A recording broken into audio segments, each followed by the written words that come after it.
Copyright disclaimer under Section 107 of the Copyright Act 1976.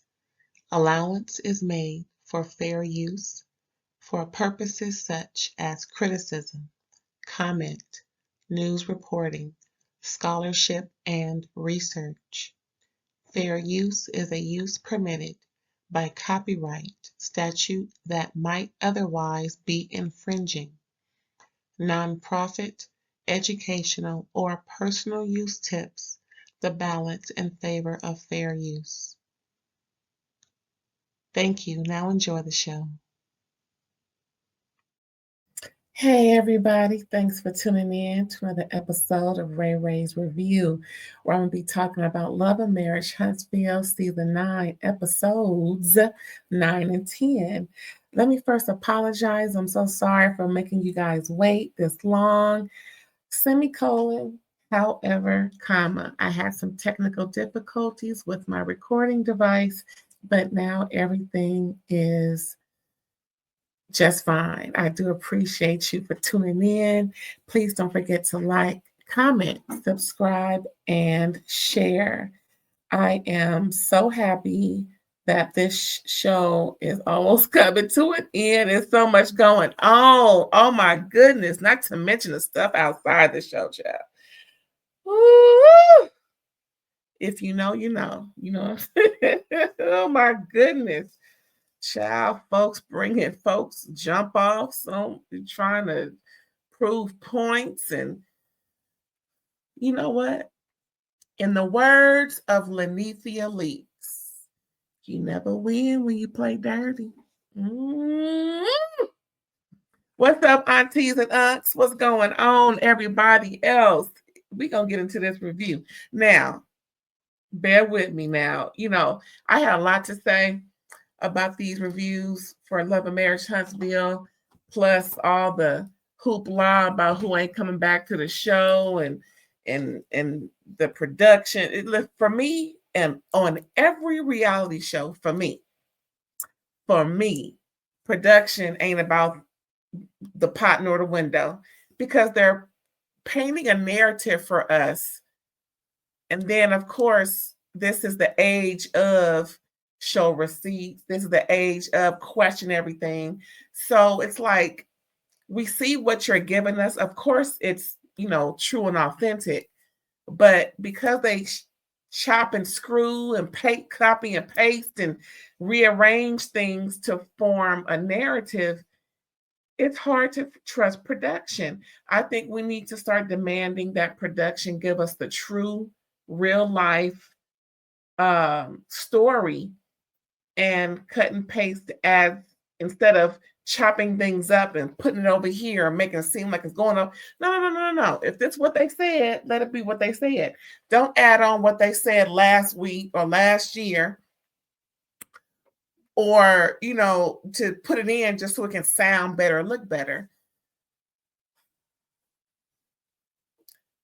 Listen, good TV is good TV.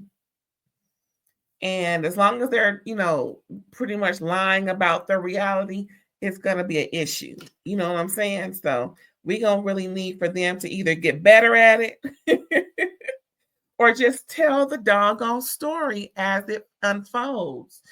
Again, I'm sick and tired of these people chopping, screwing, and cutting, pasting stuff from weeks ago, or another scene, or, you know, just trying to make it sound or appear juicy so we can, you know, come back to it or talk about it later, child. Anyway, let's get into it. So as I go through my notes, I'll make sure I get all of what I need to say, child, because lots been going on. Ken, Latricia. Oh, boy. Talking about her changing jobs. So she's doing some work and everything. She's a engineer of sorts. And she's thinking about changing her jobs to be a professional trainer. She wants to get into what she loves.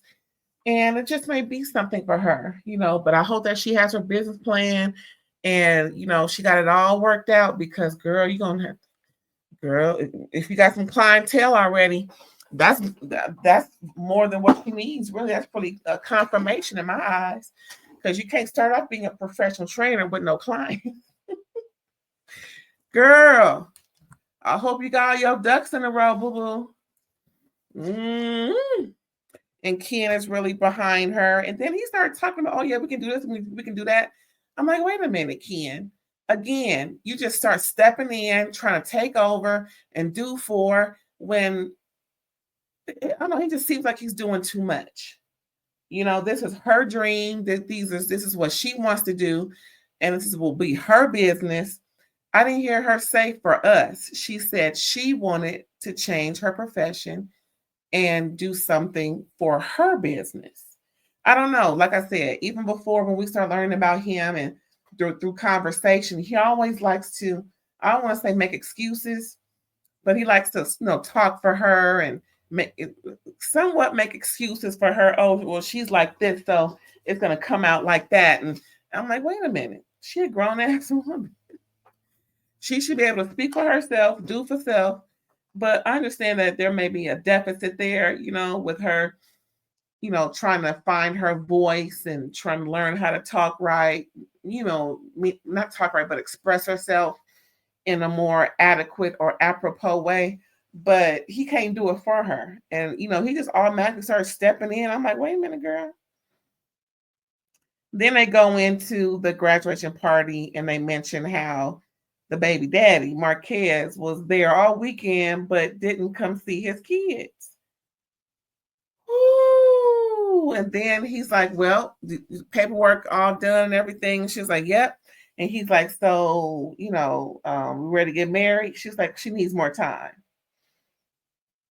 Because she said in her confessional that, even though, they're on the right track, because of past experience, she wants to make sure this is right. No, if y'all only been together 2 years, I can see that, but y'all should be working on that in the last 2 years, because you can't move a man in your house with your kids and not be working on that already. So what you been doing?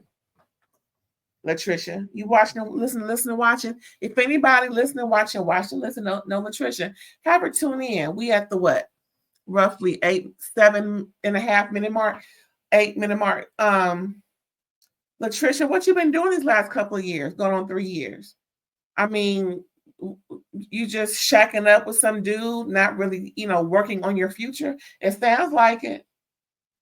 I mean, at the same time, I can understand waiting to get divorced and do all that, but you got this man that you with, and y'all been living together for what, 2 years? Or ever how long? Y'all been together for at least 2 years. I would imagine by now that would have been, solidified, because I don't know about you, but with me, if we've been together 2 years, we know what's going on. You know what I'm saying? I don't know about you, girl, but you and I are different. Moving on, Maurice visits, who is this? Maurice visits Martell, and he's asking, what's going on with him and Marsau. It's a lot of back and forth, and it's been pretty much, he knows that it's been bad ever since Scope broke apart. And then, he pretty much goes to the destiny question, wondering why is that always the issue? And pretty much that's what Martell does. He hurts. So hurt people, that whole thing, right? Yeah, we know that already. But then Maurice mentions the combo he had with Melody, where he kind of got Melody together. Yeah. Pretty much says since Melody has been embarrassed, she's been hurt and projecting for a long time. And then, of course, Martell is real googly-eyed because he's hearing that Melody is getting read for filth by somebody else. Martell, it shows on your face. You really got to grow up. And like I said, what's going on in these YouTube streets, baby? What's going on about the show or about the people on the show that's not on the show? Or they telling your tea. Homegirl telling your tea, baby. I heard it with my own eyes. I heard it with my own ears, baby. And it sounds like, she's saying what all of us been saying. We're all in agreement that, you still doing things and can't wait for some get back to your ex-wife. But she doing the same thing, and she doing that with the whole cast. Like I said in the last few episodes, she spoke with Shanita, whatever her name is, about not wanting to associate herself with anybody else on this cast. And ever since then, she's been, talking to people kind of slick mouthed and shady, trying to be covert, getting information, acting like she don't care when she really do. I don't know, girl. You a little wishy-washy, Melody. Anyway, like Maurice said, she's showing her side to be so tactical versus just, even kill like she used to be.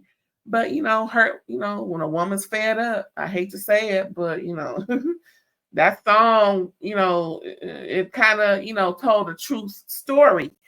And Martell agrees. And pretty much Maurice offers prayer and sleep for Martell so that he can really at least try to. He really needs more tools than just prayer and sleep. He needs the actual tools that are used to decenter, meditate, focus on what's important, doing what's best interest of those children. Not fighting with their mother is in the best interest of their children, no matter what she does. Stop doing tit for tat. I'm just saying, now this is what I'm suggesting. I ain't no therapist, nothing, but if Martell, if you listen, watch and listen. Anybody know Martell? And I'm pretty sure I'm not the only one. I'm pretty sure all of the counseling and everything that Nell and Chris have done pretty much failed, seem like. But I'm not saying they're failures, but dang, Martell, please, just because you're not winning, baby, you're losing. And it ain't, you might as well drop that appeal, boo-boo, because it ain't cute. Anyway, next, Latricia visits Kimmy for advice on entrepreneurship. Like I said, she has a business plan. Kimmy mentions her convo with Melody. And Latricia's like, yeah, that sounds a little hypocritical. But what was surprising and what they didn't show was that Melody apologized to Kimmy for all of that. Now, she did give that, that somewhat of an apology, but it really wasn't all that. Latricia pretty much, thinks that Melody does still care. And then Latricia mentions that it was Chris Fletcher who hooked her up with Martell. What?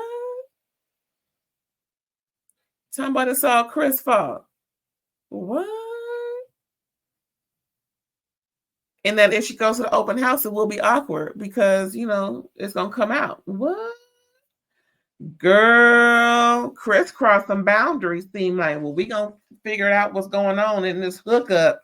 Because if they met in the DMs, how did Chris get involved with the hookup? Next to the therapist, speaking of therapists and Martell, his therapist come over. Apparently, this is the same therapist that's being used with him and his children. She mentioned, oh, I miss the children. How they doing? So, But she came over after a function at work. She came over like she had a red cup in her hand, real nonchalant, like, like, girl, what you doing? Is something in that cup? What's going on, boo-boo? Anyway, the therapist visits Martell, and, she just wants him to have a vision for himself. Like I said, really, center yourself and focus on what's important and work on that versus other things that really don't suit you or that's really not in the best interest of you and your children moving forward. All your kids, just because that other one ain't in this house, ain't Melody's, don't mean that he can't be a part of the picture as far as Martell getting his ish together. And she wants him to dig deeper, and do that for himself so that he can be better for his children. Because it sounds like, if you ask me, that he's not doing everything he can due to finances. he says that if he digs deeper for himself, then his kids will lose out. So, it seems like I said, that he's thinking of doing things for himself to get himself better, but it'll take away from the kids. And for me, that's telling me resources. And, and we heard from the horse's mouth, his concubine, his woman, that that's what I heard. I heard with my own ears, y'all. I heard that he ain't got nothing else going on. The wine ain't selling, them bodycon suits ain't selling, them calendars. I ain't seen nobody with a calendar. I ain't seen nobody even talk about a calendar. And this real estate thing really ain't getting off the ground too much. I heard that I think he sold the house to his own LLC and then took out a home loan. So he has another financial expenditure. I don't know how all that worked. That's just what I heard, child. Anyway, allegedly speaking, of course, as you see a scroll on the bottom, that's what I heard, but I could be wrong. But I'm pretty sure if he had anything else going on, we would know about it because he loves to, let us know what's going on. Yeah, so the therapist is just advising him to really, hone in on what's important and just cut off everything else that is not good for him. And, just use the kids to focus in on, especially with his own development as well. So it's twofold. As long as he's getting his development, the kids will, learn from that and feel that and know that he's being and also he knows that he's being a better person overall so that his kids can flourish even more. So next we see Martell's open house. Speaking of open house, y'all, they got people coming in, nice little foot traffic and everything, and then the cast comes. What I didn't like is them talking all kind of business at the open house. Like, y'all just talking all this mess, and I'm like, this is a business going on. I mean, my goodness. Anyway, so Ken is saying that Marques is not a man and he's getting more frustrated. And, if he was in his 30s, he would have used his hands by now. I mean, he's getting to the point where he needs to stop thinking like that. He needs to stay focused as he was in the beginning of this show. Keep that same mindset and don't keep giving in. Now, it ain't like Marques is outright, trying to start fights or doing things that would, cause Ken to have to answer to a third party. I'm just saying, he's just being who he is. So I would just state my point to Marques and keep it pushing. And if he can't follow that, then keep the conversation to a very minimum. And that, because it's really Latricia's issue, not yours. Just saying. What else going on, child? So then Martell says he didn't really start with Marsau, and that was a lie. Because they're talking about a whole lot of stuff over there. Then Latricia says that she hasn't filed the notarized papers.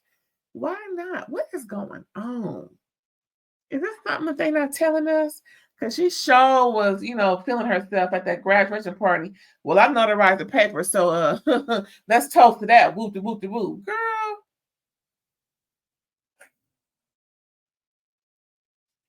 Then at the open house, Latricia, after speaking with Kimmy, because Kimmy was there listening as if, girl, Kimmy was saying so much with her mouth closed. Like Nell, if Kimmy could have spoke, Kimmy was just looking like, Nell, wait till you hear this shit. Girl, wait till you hear this. So yeah, while the guys is outside talking, talking a man stuff, Latricia tells Nell about the hookup and that her husband was involved. And she's like, what? So she goes outside and gathers Chris and told him, so I need you to come in here because I heard that you hooked up Martell with Latricia. So come on. And Martell and then Martell has the audacity to try and shut it down by talking about, why are y'all talking about all of this at the open house? So they pretty much talk quieter, but they're still talking. Martell said Latricia was cute, and this, pretty much didn't add up as far as what Chris was saying. You see, these dudes now, all of them done cheat on their wives, past wife, girlfriend, whatever the case. So it's hard to believe them, especially now. I mean, she's gonna have to always, like I said, you let them cheat. You're gonna have to always think about it or look over their shoulder. If anything resembles something wrong, you're gonna question, and it ain't worth it. Let them go. And if you need a co-parent, that's it. Because somebody else out there that ain't gonna make you have to thank. Do you know how troublesome Beyonce must feel? Do you know how troublesome that must be? And she the hottest thing out there. I mean, I don't care what nobody say. I know she, in the back of her mind when he ain't in her eyesight. I mean, she's like, I'm Beyonce. Listen, Halle Berry. Everybody votes these women the most beautiful, yada yada, and they all had infidelity with their partners during their, not just boyfriend and girlfriend, but during the marriage. So it's all, I'm like, why do y'all hang on to these dudes who cheat on you? Why? Why is that not a deal breaker? If you ain't supposed to be doing it, then why are you allowing them to do it? Respectfully cheating, girl, bye. Aren't you afraid of AIDS and the herpes and syphilis and all these other things you can't get rid of, or just making my knee itch? I just don't understand. And I ain't talking to the men who have cheating women. I'm talking about the women who stay with these dudes who cheat. Why? Why would anybody want to? Anyway, that's not living. Always, worrying about the back of your mind or trying not to worry about it. Girl, bye. Anyway, what else going on, child? Like I said, Chris was mentioning how he, didn't hook them up, but he kind of did. He was at the gym. Martell asked anybody there. He told them, yeah, some cute girls here. What?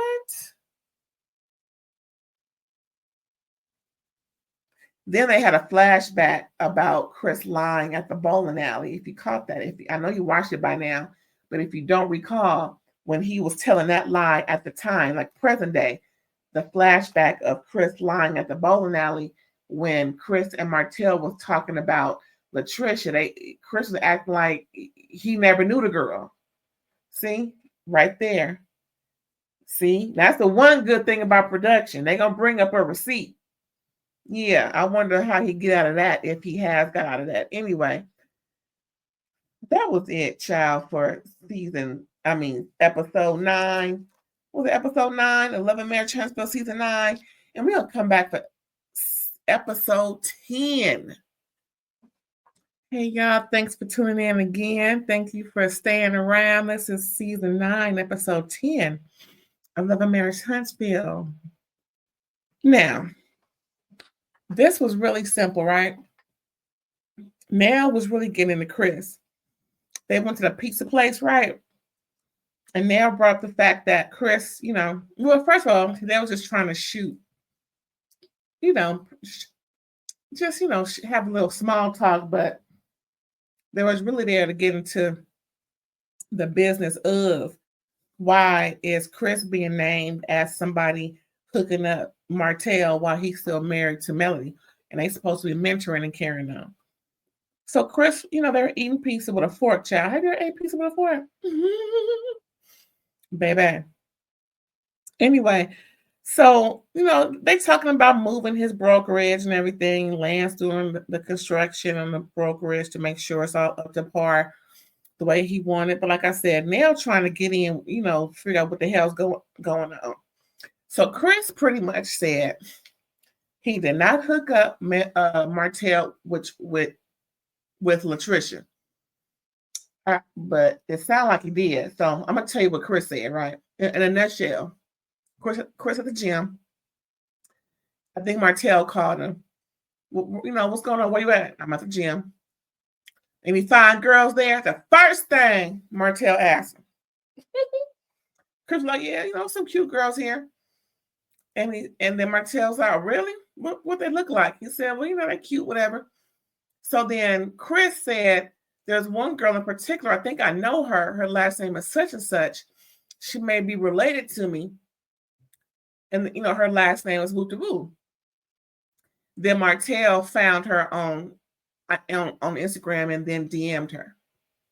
That's the story that they sticking to. And Nell was like, what? But Nell wanted to make sure he was looking at her, but looked like he was looking like in her direction, because I guess they have a thing now as to where if you and I kind of picked up on that, the way he always looks at her when he's talking to her. I believe she has that with him. Like she like ever since he, you know, they started to, you know, stay a couple after his infidelity with her, that he has to look her in the eye. If not, he's lying, as she said. She said, well, you're not looking me in my eyes, so how can I know you telling me the truth? Yeah, see, again, y'all, that's another perfect example of why you don't take back somebody who cheated on you. Because you got to have all these special rules. First of all, it's just, you know, you don't have to have the people look at you in your eye to make sure you're telling the truth. But it is a respect thing when you're talking to somebody, especially about something important, that you look them in their face and talk to them. But the fact that it sounds like it's a rule with her and him that you get to look me in my face to know that you are telling me the truth. Girl, like he can't lie to you in your face, girl. Like he lying to you now. You mean tell me he only gave Martell her last, he didn't tell her nothing else. I mean, he didn't tell Martell nothing else. Not how she looked, skin tone, hair, eyes, mouth, teeth, nothing. And you can see all of that from where you at. Now, mind you, if she is related to you, why didn't you just say, are you so-and-so? You my kinfolk? Reintroduce yourself if you say that's your kinfolk. And I, you know, I'm like, why didn't he do that if that's supposed to be your relative? But the whole fact that he gave Martell her any info on her, and then Martell, you know, contacted her through DM, then that is Chris hooking Martell up with Trish. That don't take rocket science. So then Nell was like, well, you mean tell me while we were counseling them and mentoring them and trying to get them back together, you was hooking him up? He said no, because by that point she had moved out, moved on, and you know, I believe she had maybe filed by that time or something. He said, child, see, all that's gonna get delved into. And Chris better hope he is airtight, like when he could not corroborate Marsau's lie about them being together in ATL when that picture of his back surfaced. Mm-hmm. See, stuff gonna come back. You better make sure it's airtight, shut, Trump tight. Well, better than Trump tight. Only thing saving that fool is the doggone SCOTUS. Anywho, back to LAMH. I couldn't believe that, child. I'm just anyway. So then Nell talks about how Melody offended her, screaming and carrying on and laughing at her when Nell was trying to explain to her that she was a mentor and how she needs to talk to her. It's very hard to get in touch with her because of their schedules. And so she says she wants to get with her before their vow renewal. So they're going to go ahead with the vow renewal. I can't wait to see that. Anyway, Maurice gets a visit from Melody for a resolution to their, convo they had at the graduation party. And again, Maurice reads Melody for Phil. Melody does not agree with disparaging his character, but that's what she did, going around from person to person, trying to, insinuate or corroborate that he had somebody lipstick on him. And of course, she didn't say it was Kimmy's lipstick. Stuff like that. Just, Anywho. And so Marie says her pain and, it really must be, her pain and embarrassment must really, resound in her, because hurt people. Like he told Martell, she's like, what? You ain't been around me to even have that kind of perception. He's like, oh, but it's the effects of your behavior towards me that I'm saying this. And she was like, well, that's not what it is. And pretty much she said, I don't have to disparage your character. You do enough of that on your own. Now, she did get him there because, the stuff with his wife trying to make, pressure. And I'm going to say pressure. I'm going to say it, because if it wasn't for his way, Kimmy would not have been pressured and felt like she had to during chemo and all this. Y'all know. And then with the DUI and stuff outside of LAMH, if you know, you know.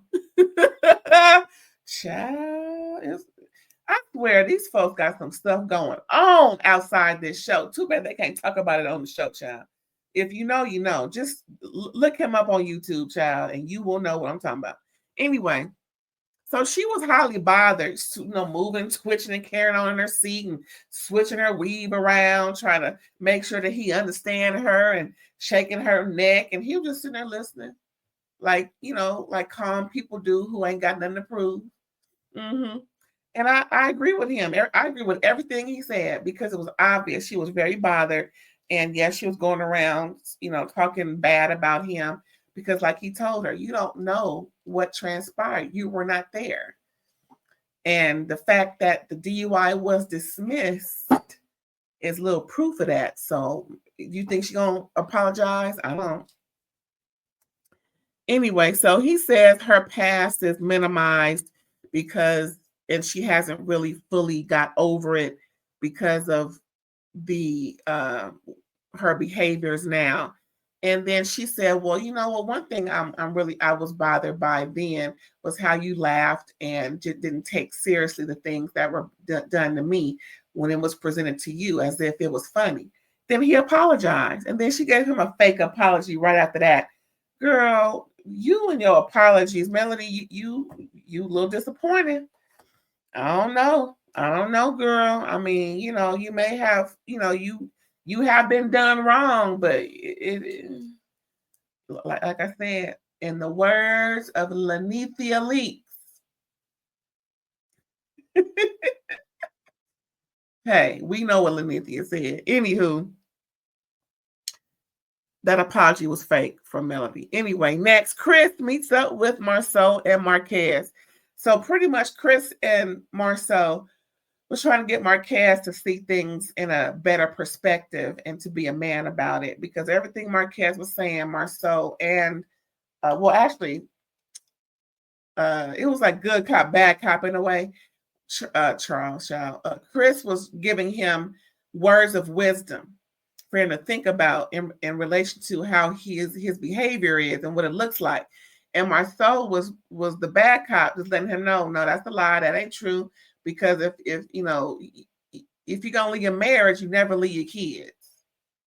And the whole fact that another man stepped in and doing what you're supposed to be doing is proof positive, and it's not his fault, it's your fault. Pretty much what he's been saying since season 8. The first repetition of all these episodes, child. But I'm glad Marsau was on his ass, because somebody need to be. It can't be Ken, because he'll end up being broken 8 parts. So, it was so bad. Marques got up and left. I think he made up an excuse to get up out of there, because he couldn't take. And that's just what we saw. Can you imagine what's on the cutting room floor? So I know Marques was mad because he couldn't get through. But before he left, he had the audacity to say that Melody was feeling him at the graduation party and he wanted Marsau to hook him up, and do he think Martell would be mad?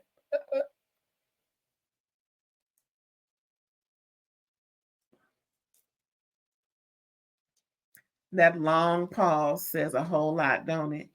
Like, you ain't no catch. You ain't even got gas money to get to your own son's graduation or your daughter's recital or whatever she doing, performances. You didn't even stick around and come visit your kids after the graduation party. And where was his graduation gift? Empty-handed ass. Anyway, next we see wait, what was I saying? Child. Mimosas with Melody. Child, that was funny. Mimosas with Melody. It was so much going on. Marsau was being a butt. He was funny though, because he came in, it was a bunch of millimeters, right? So he came in because everybody said, "Oh, there's Marsau." He said, "Hey, yeah, check me out, y'all." Hey, he was, giving them, "Hey, how you doing?" Making sure that he was real, cute with the ladies and everything. Did he come in with a cup? I think he had something in his hand. He was drinking something. I don't know if he came in with it. Not to say he was drinking and driving, but anyway, when they showed us him walking through the room, the ladies was like, "Oh, there go Marsau," and he was giving to him, being real cute with him. "Oh, here I go, want a picture? Here you go, baby." Just doing stuff like that. Oh my goodness. Marques come in with some flowers he want to give to Van and Sugar Mama Van, that is, and Melody. Child. Then he come over to say hello. At the table was Ken, Latricia, Maurice, Kimmy.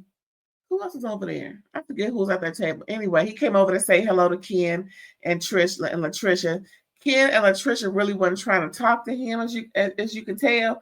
Latricia was in her phone, so was Ken. Ken was trying to send his kids some money. So I think he did say hello, but he got up and left because right before he came over, they're trying to find bars because he was trying to send him some money. So Latricia was in her phone. She said, "Oh yeah, hi, how you doing?" And shook his hand. I would have shook his hand. I'm like, "Hey, how you doing?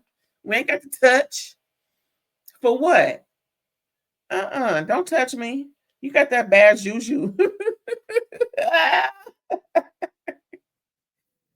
Oh Lord. Anyway, so again, Ken is a little uptight, telling Maurice. No, Maurice tried to instigate a little bit. "Hey, how y'all work things out? First of all, this ain't the place for all that.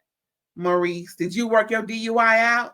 You don't want nobody bringing that up, do you?" Listen, Maurice, this ain't the time or the place for nobody to be trying to bring up nothing relating to this. You saw what happened at the graduation party. You saw what happened. You heard what happened. Please. That's what I would have said if I came and said, "Baby, let's not talk about that." He just want to say hello, say his regards, and then he's gonna leave. I mean, again, Kimmy, you need to start speaking up. Stop being so quiet. You older than him. You know better. More so than he do. As been proven. Anyway, so that's pretty much it with that. Next, we see him over there it was him, Sugar Mama, no, him, Melody. She just came off the stage. He came over there, greet her and everything. Was that Sugar Mama Van that was over there? I know that was the other girl was there, Sunni. And child, Sunni, girl, that dress, you should wear nothing else form fitting. I gotta say this right here, right now. Sunni, if you're listening, watching, listen. This is not to ridicule. I'm not on that bandwagon of certain people again, this ain't about that. Again, this is not about no bandwagon of hate. I'm just letting you know, girl. Listen, that was too form-fitting of a dress for all that to be oozing out of that dress. Next time you wear that dress. Now, I'm not saying not wear the dress. All I'm saying is there's plenty of girdle for you to put on. so that you are smoothed out. Again, you ain't all huge. That's not what I'm saying. But it was ill fitting and it was not complimentary to your shape. And I'm going to need you to get you some girdles, get you, something to kind of go high up waist high, or something, maybe a spaghetti strap type of garment. And I think the dress was spaghetti strap, so maybe some garment that'll, smooth you out, boo boo, because it wasn't flattering. We saw your panty line. You're not supposed to see panty lines in a formal dress, boo boo. I'm just trying to help you out. You look like a size 14, maybe a 16, somewhere around there. So there's plenty of places to go. I'm just saying, the best, everybody know Lane Bryant is where the big girls go, and they got size 10 and up, or Ashley Stewart. But, I know you can afford Lane Bryant, boo boo. I'm just saying, it did not look cute. It was a cute dress, but it was ill fitting because you was oozing. And we don't want to be oozing. Again, just wear a garment underneath. Anyway, where was I? So I think it was Sunny, Melody, Marques the Lame, and I think that was Sugar Mama Van that was standing there. No, it was Marsau. Because Marsau, he lit his spot up. So pretty much Marques came over there to see if he could, give a little comfort to Melody, because she's talking about her feet hurt. Talking about, do you want me to rub them? She was like, what? No. So Marsau pretty much called out Marques the Lane for saying that Melody was feeling him. She's like, what? He said, what? And she was like, aren't you married? Because he was, Marsau spilled Marques's tea, talking about how Marques want to check with Martell to see if he can take Melody out. First of all, he ain't got to check with Martell on nothing. Are you friends with Martell? Then you need to go talk to Martell. However, Melody is single, from my understanding, and ain't no need you be checking with her ex-husband to see if he can take her. The fool. See, he crazy. Something wrong with that man. Something wrong with him. So so pretty much Marsau was telling Melody, and you just hear Sunny on the side cracking up laughing, because the way Melody was responding was like, I'm not feeling you. I don't know what you're talking about. She asked him, aren't you still married? You want to take me out? Anyway, then he changed the subject to say, well, maybe I want to be a part of your team, just so maybe we can talk about it over dinner. She's like, no, what you can do is send up your resume or your business proposal to my whoever, fax or whatever the case may be, and then we can take it from there. And you just heard Sunny cracking up laughing. And Marsau was just giggling in his drink, telling on Marques about how Melody was feeling him. And she was like, Anyway, it's time to go. And then after all that, child, Melody asked, where's Moses? And then that's when the whole group was together at that time. And that's when Sunny had to say, well, he locked up and they won't let him out. Shout out to AGAIN. And everybody was surprised, like they didn't know. Some of them knew, because we knew. Anyway, next we see Nell at her gown fitting with her daughters, and then Melody showed up, and she wanted to talk to Melody. She looked real cute with the dress she was trying on. And prime example, Sunny, prime example of having on the garment. Ain't nothing about Nell was spilling out, spilling over. And y'all look somewhat similar in size. Nell just shorter, but you taller, but y'all got that same build. A little thick in the middle, but just smooth that on out, and nothing won't be overlapping or overflowing, peeking through, popping up.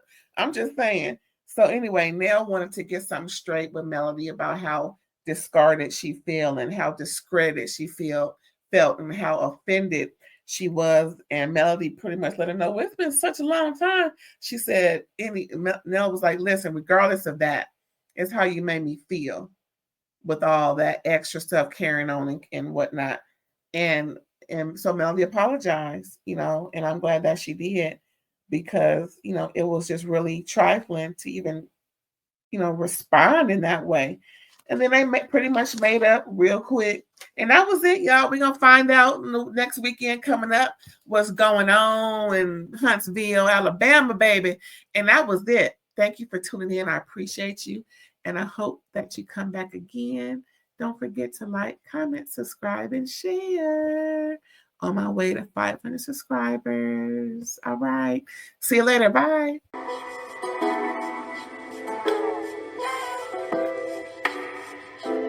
Rain, all day.